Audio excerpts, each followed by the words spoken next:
Welcome to the Exponential Potential Podcast. Ignite your potential and thrive in times of great change with your hosts, Jennifer Evans and Claire Oatway. Join us and feel uplifted and inspired as we share with you powerful and insightful stories, top tips and tools with our expert guests on an array of topics covering all aspects of life and business, designed to ignite your potential and help you thrive in times of great change. Hey there, and welcome everybody to the latest installment of Exponential Potential. And as you know by now, each week we try to cover a different element of life and business.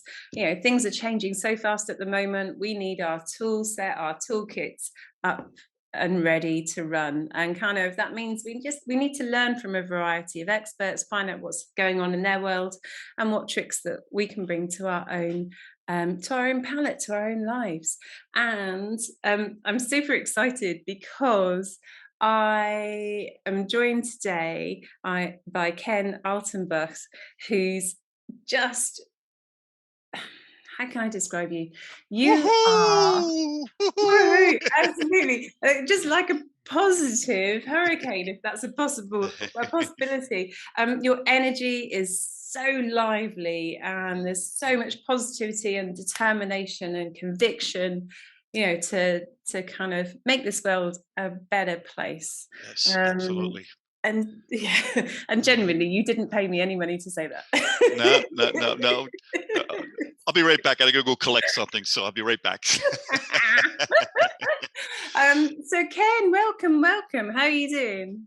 Doing great. And Claire, thank you for having me on your podcast today. And I just want to clarify something here. That word expert, I don't portray myself as an expert. There is no need for that. If I come across as an expert, then that's where I'm supposed to know every answer in the world and I'm supposed to help out people and I got the answer and I don't, Claire. So I am not an expert. No, super cool. Yeah, and I think kind of particularly in our industry around coaching or consulting, kind of people come, right, give me the answer, fix me, and Yes. it's like, Yeah, no. absolutely. No. Yeah, no, right. That's what most people's misconception about a coach is here. Well, okay, tell me what's wrong with my life. Give me the right answers. I don't know what I'm doing here. Blah blah blah blah blah. And you're absolutely right. We as coaches are here to help someone discover their own expertise, Yeah. discover their own insights here. And that's how I practice my coaching. I don't come here and say, I know all of this. I can't. I'm not here to change you. I'm not here to tell you what the answers are, but I'm here to help you discover those answers as well. So, I wanted to clarify that here because most people have that misconception here. Here comes the expert. Here they come. Tell me what to do. Absolutely not. Although there are a lot of people out there on social media who are making a fortune acting in that way. But let's just park that for the moment. I think you and I both come from a place where we're generally are genuinely curious about people and excited and positive about what they can do. And I think kind of very often for myself and people that I work with, we hide away. And so one of the most precious gifts that I give to people is to open up the doors, open and just go, look, you're awesome. Come out and show the world how awesome you are. Yeah. That's beautifully said, Claire. When you say that here, and again, when I show up for a coaching conversation, I show up powerfully. I show up 100%. As I know you, and I remember the positive intelligent cohort that we've been part of there, and how we showed up for one another. None of us got on that and said, "Well, whoa, Claire, you're talking too much here. Let me tell you how it is here." We were there to support one another, and that's how I show up with my clients. I come 100% empty. I come knowing that I am not the expert and I'm not here to turn this into a and I guess if you want to call it a mentorship, because that's what mentorship is here. But, someone that truly doesn't know, and you, hey, well, here I've been there. Let me show you. This is the things that you want to do. And you and I both know that to be a great coach, you have to have a powerful conversation, and that is by asking powerful questions and be deeply listening, deeply listening here, and then whatever comes up, and you help that person, that client discover their own insights. And and I know you because we went through that a couple of years ago. I believe, was it before COVID or after COVID? I can't remember that. It was a while back. It's So all a blur. yeah, Yeah. yeah. So I mean, that passion definitely comes through. So kind of why do you do what you do? Wow. I mean, I've been asked that so many times, and before when I was asked questions, and I always had to have it in my mind. Well, what if someone asked me what I do, and then I go through the whole thing?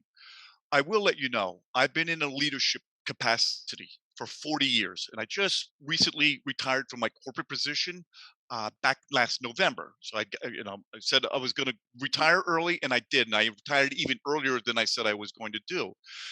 And you know who Rich Lip is in, and Steve Chandler. They are the one of the top coaches of the world here, and they both wrote a book called The Prosperous Coach. And I picked that up about 4 or 5 years ago, and just leafing through the pages and everything. And I wasn't really into learning how to become a coach. However, as I got closer and closer to retirement, I was studying more, I was learning more, and I was really following Rich Litvin, the Prosperous Coach. And I became a member of the Mind Valley. I don't sure if you ever heard of that Mind Valley and Ever Coach, that platform. And I saw Rich Litvin give a live uh, on stage coaching session from someone right out of the audience. Okay, and as you know, Rich Litvin is an awesome coach. Yeah. And I'll never forget that. It was like clear. I saw that maybe about 2 years ago, and it's like I'm just watching it all over again. And he brought this lady up on stage, and he goes, "Question, how long you been a coach?" And she said, "Well, I've been practicing it for the last 2 years, maybe 18 months." He goes, "Okay, good, great, and everything." And then he asked us this next question: "What did you do prior?" And she said that she was in some kind of leadership capacity, and told him that she was in it for the last 20 years or so. And he stopped her and he goes, "You know, you've been a coach for the last 20 years. Coaching is leadership, leadership is coaching." And I never knew that. When I was in leadership for 40 years, you know, I I lead in different ways. I don't tell people what to do. I develop them and I mentor them and all that stuff here. That really hit home to me. And wow, I've been a coach and I never even called myself a coach. So when I retired, right before I retired, maybe a year before I retired, I mean, I started practicing coaching, actually practicing coaching at my organization, practicing coaching with my family and with my friends, and then it was working. People loved it. People wanted to come back, and I knew, Claire, at that point, I wanted to do this. I wanted to help transform people's lives.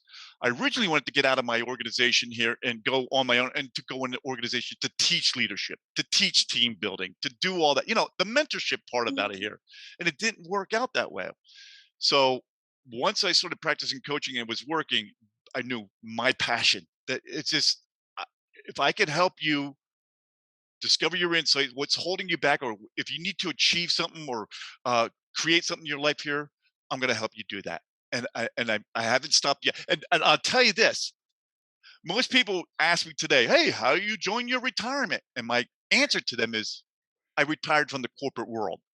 I did not retire from what I actually wanted. I passionately do, and that is to coach.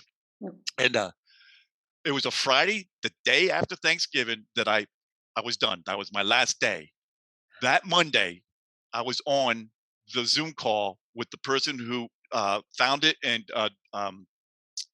created the Insight Coaching Community. I was on the Zoom call for it, and next week I was going through that. That was back this past December. So, Claire, I didn't retire. I'm just passionately moving on to something that really, really, it's deep in my soul. Yeah. Yeah.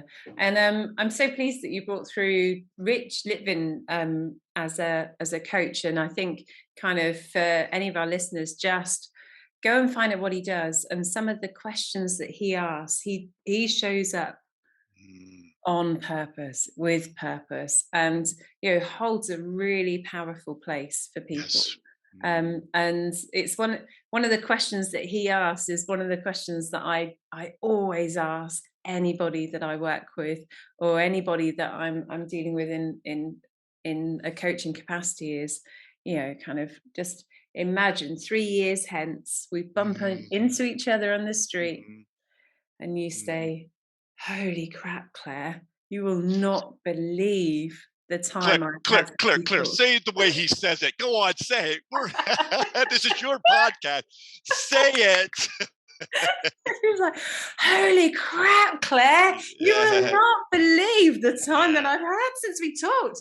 So much has gone on." Mm, And I think kind of, as I say, it's one of my favorite questions to ask. He's put it in that way, and you can see kind of how he's developed that style with individuals. But I think that's how we initially connected before positive intelligence, was mm-hmm. just Right. really understanding what presence can do, what space can do, and kind of what somebody who's developed a strong coaching craft can achieve with others, or what others can achieve when they work with someone who's developed that craft. Yeah.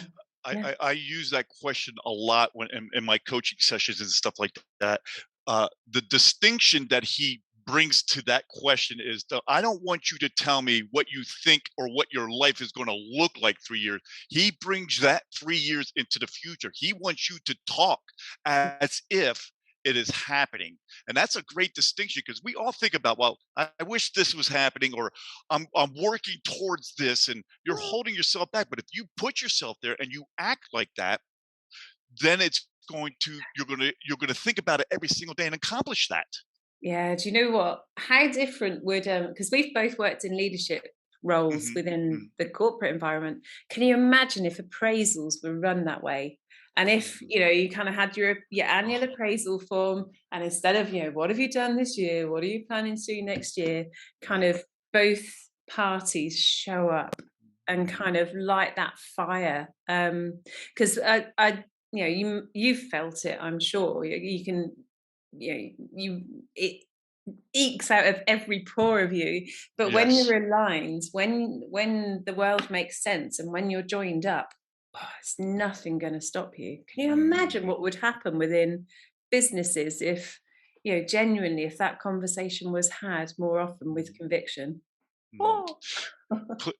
Claire, I mean, I just had a major insight about what you just described here. And if there's any leaders of any organization or any leaders in anywhere in this world here, what Claire just said here, if we could bring the appraisals, and what she means by that is here, sometimes we sit down every 6 months and a year, and what have you done? What do you want to accomplish? If we could bring that mentality, if a leader can have that coaching session with the person they're sitting down with here, I guarantee I guarantee that organization will be turned around for the best here. So that was a powerful insight because I've been in leadership for 40 years.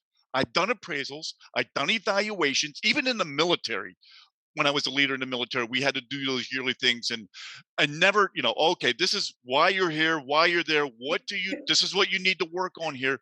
But if you bring that, wow, that's a powerful insight here. Tick that box, tick that Yeah, box, tick that yeah. box. So leaders, if you're listening to this here, take what I just had a major insight about here. Don't ask anybody, bring them to the future. Have them talk about that. And then as a great leader, help them develop that, help them get there. Yeah. So I've been doing some work in a corporate environment recently, again, and I've been examining that question. I moved my story. I don't know if she had, but kind of a couple of years ago, I moved out of corporate because I just felt life was too short. And I just felt disconnected. And COVID had hit, and I think for a lot of people, it jolted you, didn't it?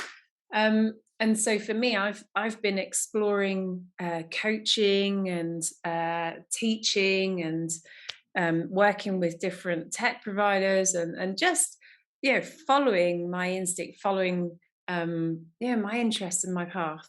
and recently gone back into corporate to work on a contract, just to see how that fits back in that environment, and what I would learn differently. And I can see so much ego. It's not intentional, but Right. so many leaders, as a coach, when you hold the space for that conversation, um, of course you're rooting for the person who sat opposite you, but you holding back your prejudices. You are not the most important person in the room. They're the most important person in the room. And your role is to help them to see that and live that and breathe that. But within a corporate environment, I think kind of the ego gets in the way. It's almost like not enough room for somebody else in a Mm. room at times. But, mm, That, again, that's another beautiful distinct distinction with leaders in corporations here. And I had that same mentality, especially coming from the military. The military, when you're a leader, you got that mentality, that ego, where you got to do what I have to tell you to do here. Otherwise, I'm going to get you in trouble. Simple as that. mm, Okay. Bring that world into the corporate world, to the civilian world, it doesn't work, but it's mm, almost similar. So you learn that, well, I'm the leader. And then the mentality is, well, since you are the leader, you need to know everything. You need to solve our problems. So the ego gets even bigger and bigger and bigger. So then, there was a motto for years that I went by, is like, if I didn't know the answer, I'm not going to let the person in front of me know that I don't know the answer. And the motto was, never let them see the sweat. Now, that's the ego talking, Claire. And yeah. as a leader, I learned to have better leadership, better communication, is I became vulnerable. I showed my vulnerability to people that I led and that I managed and all that here. They knew if I didn't know the answer, I'm coming to them to find out what the answer is, because they are out. They're doing it, not me. I'm just leading and managing here. Once that ego dropped, the vulnerability came out, my leadership went through the roof. I Yeah. mean, went through the roof. And the ego kept down. If it didn't keep it down, then I would always say, okay, Claire, yeah, I'll get back to you. Yeah. Right now, don't bother me. I got other things to do. And instead of saying, Claire, you know what? That's a great question. I don't really know the answer here. Yeah. I'll find out. Or maybe, hey, what do you think? What are your thoughts about that here? Wouldn't you approach me better as a leader if you had someone like that in front of you? And you're absolutely right. Going into the corporate world, egos. Well, I gotta know. I gotta know. I'm the leader. I'm the big bad leader here. Come to me. And if so, and it's horrible. And that's why I wanted to get out of the corporate world and go into other organizations. But it's tough, because no leader is going to admit that they have a problem, or they need help, or they need to lead better. Which is ironic. I mean, one of my favorite leadership writers, and I don't know if you've come across him, is John C. Maxwell. Oh, And love them. yeah, he's just, and his levels of leadership and how those develop. And you can see, kind of, you start off on the first rung, as it were, and you're promoted to become a leader because you're technically adept, you're brilliant at what you do. But Mm, then, in order to progress, you need to understand that it's not about you; it's how you bring on a whole team. And then it goes through kind of the corporate middle management, and and where the real power and politics and competition, and there's some nasty business goes on there.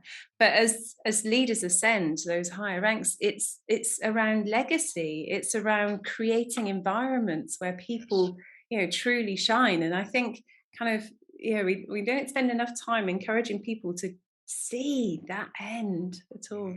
Mm. That, that Mm. that's beautiful. And when I was in the corporate world, I used to visit.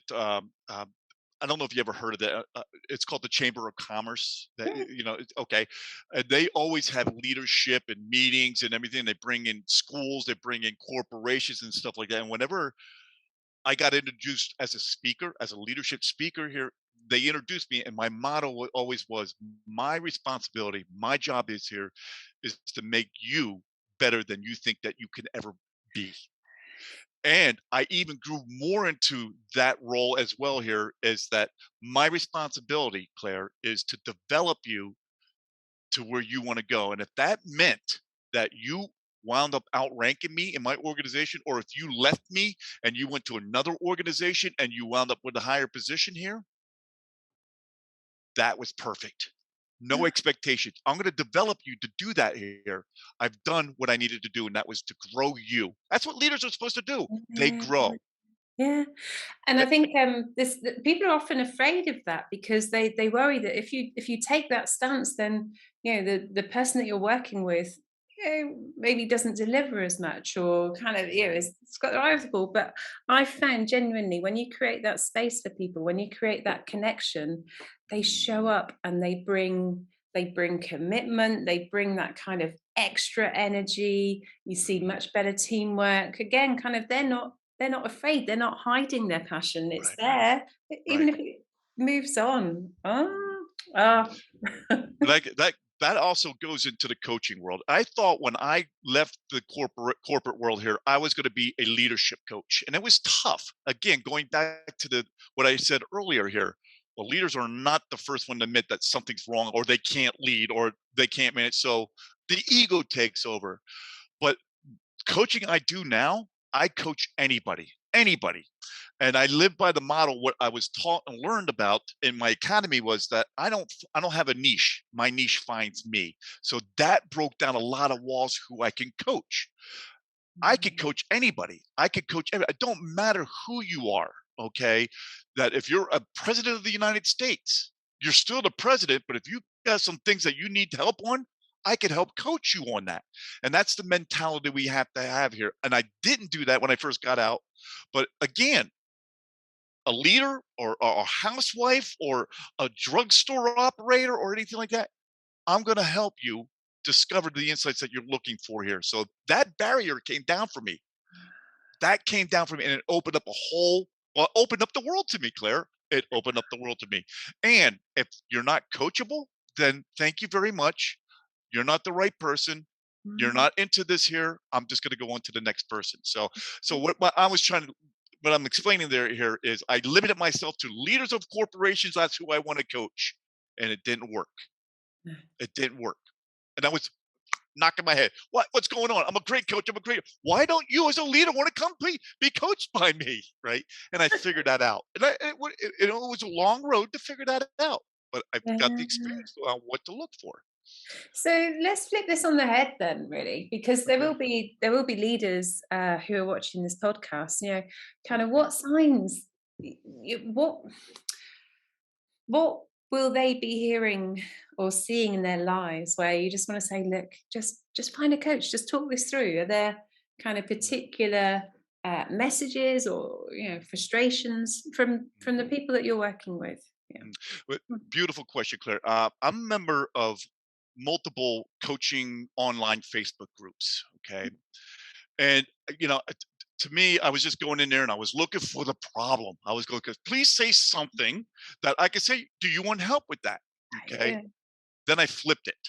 Then I flipped it. I posed a question, and I just did this. I believe yesterday morning. Yeah, yesterday morning I went on one of my on two of my coaching forums there online at Facebook, and I asked this question, Claire: what does a life coach mean to you? Okay, I asked that for a reason because everybody has a different idea what a life coach. And I had like 40 some responses and I did that at like 8 o'clock in the morning. And by 12 o'clock, everybody's saying this is what a life coach means to me.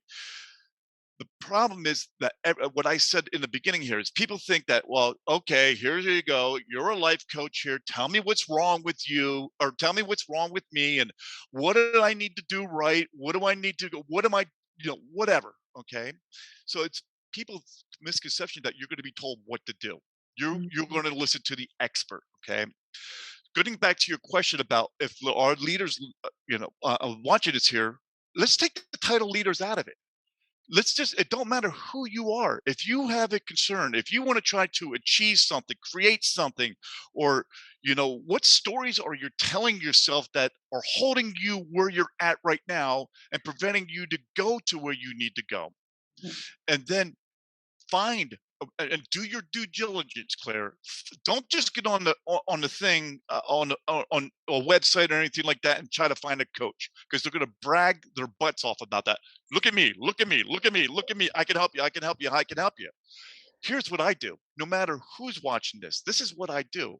I don't explain the concept of coaching, because that winds up being, I'm trying to sell you what coaching is all about. And Mm. you're going to be bored. You're going to say, oh, okay, let me get out of this. How did I get into this conversation? Okay, let me listen to you here. Oh, what do you do? I'm a life coach. Okay. Oh, hey, how you doing over there? I'll see you later. Okay. But this is how I explain it, Claire, is that, listen, I can sit there, Claire, and tell you everything about coaching and try to convince you that coaching is the right thing for you, especially if you got a concern in your life right now here and stuff here. But instead of me trying to explain it to you and try to convince you what coaching is here, what I want to do is I want to offer you a gifted, powerful coaching conversation so you can experience it for yourself. Yeah. Yeah. Then people think, well, all right, now they're going to get me on the phone or get me on a Zoom here and said, okay, they're going to charge me tens of thousands of dollars to fix my life. Okay. I come to every gifted coaching conversation, and sometimes two, and I might even give three, depending on who's sitting in front of me here. And I help them discover what they need to do, what they need to figure out, what's holding them back. And at the end, if you want to work with me, this is what it's going to look like. And we'll talk about that in another session here. So to answer your original question here, hey, if I'm looking for a coach, what do I need to do? Or, you know, well, you can contact me right here. 'Cause I won't sell you. I'm passionately, wholeheartedly concerned to help you transform your life. And we will work deeply together by me asking questions, by me sitting silently and let you sit with things so you can come up with it, so you could discover your own insights. And if you ask me, well, I can't figure it out. I don't know what to do. Tell me what to do. I'm going to tell you that's not what I'm here for. I'll go deeply with you. Mm. Sometimes I'll make you feel uncomfortable because I'm not on a coaching call to make a friend. I'm here because you need it and you asked for it. And this Mm. is how I go about doing it. No money talk. Know what we're both seeing Yeah. every day when we open up the social media here. How could you make? I can help you make $90,000 in 30 days, and we'll get all the clients in the world for you here, and and all that. That's just marketing. That's all it is. That's not helping transform someone's life. That's not helping coaches like us if we are looking for clients. Claire, how do you find your clients?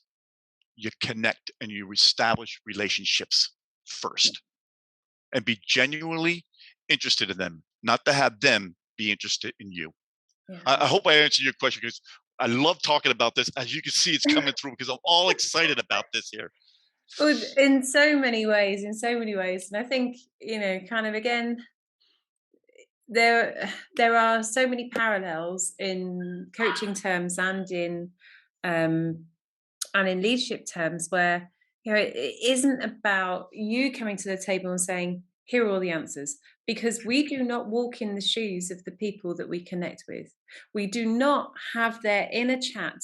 We don't know their relationships. We don't know their past. We don't know their culture. We don't know kind of their personalities and how that kind of forms and grows. And so it's often trite to go, right, here's the recipe. Mhm, mhm, There is no right, recipe because mhm, we are 8 billion individuals, mhm, each with our own story, each with our own path. mhm. Yeah. I just had another insight, Claire. I mean, the more I talk to you, more and more things are flooding up and stuff, and that's what coaching is all about. You're describing something, and I'm thinking about that here.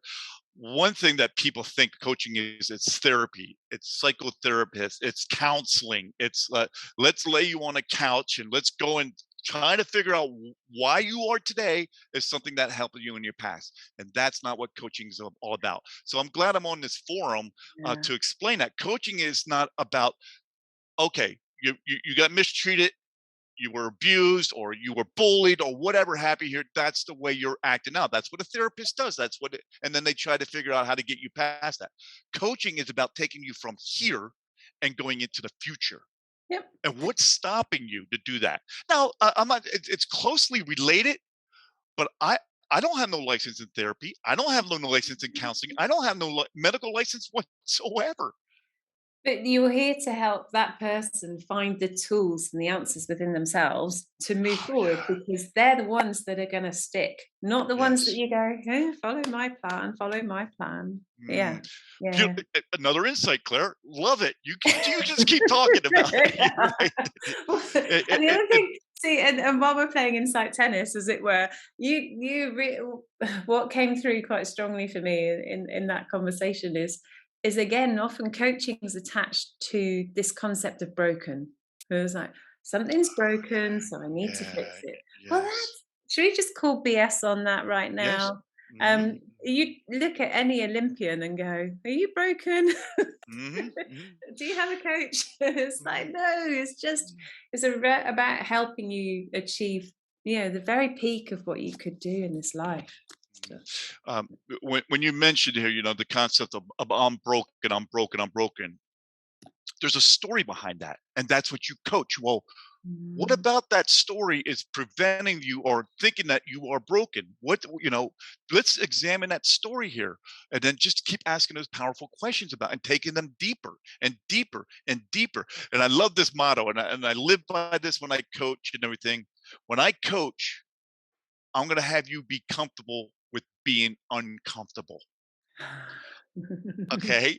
yeah, I'm not going to sit there. Okay, well, Claire got a little bit mad here, so I'm just going to sway away from it here. But this is what Claire needs, because that's why she's looking for a coach and wants to be with a coach, because Claire's got all these stories about I'm broken and I need to be fixed. And what about that, Claire? What's that story? Is that story absolutely true? What makes it true? And then sit back and I'll let you I'll let you go inside yourself. yeah. And if I have to sit here uncomfortably for 3 minutes, I'll sit here uncomfortably, silently for 3 minutes.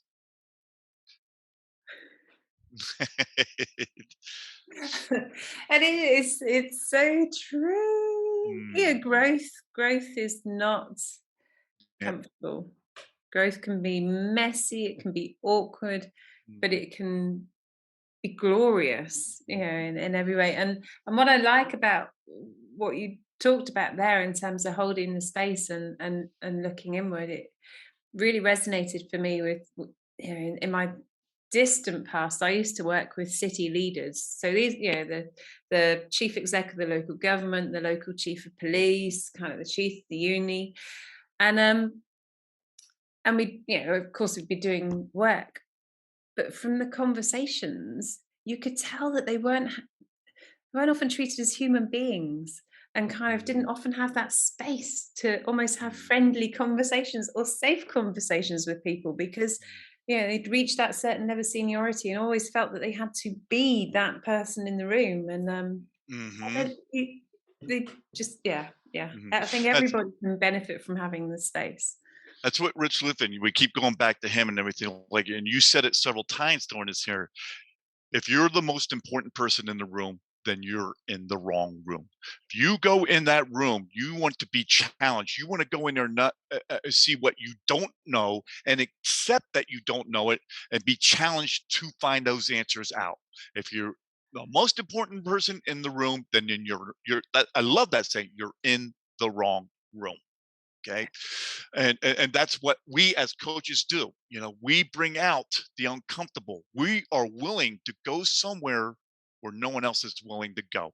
And if you want to fire me after that, or if you feel it's too much, then we'll coach you around that. And then you got two choices. Either you could go along with this ride and let me help you there, or you could just say, hey, that's too powerful, it's not for me. And I'll give you an example.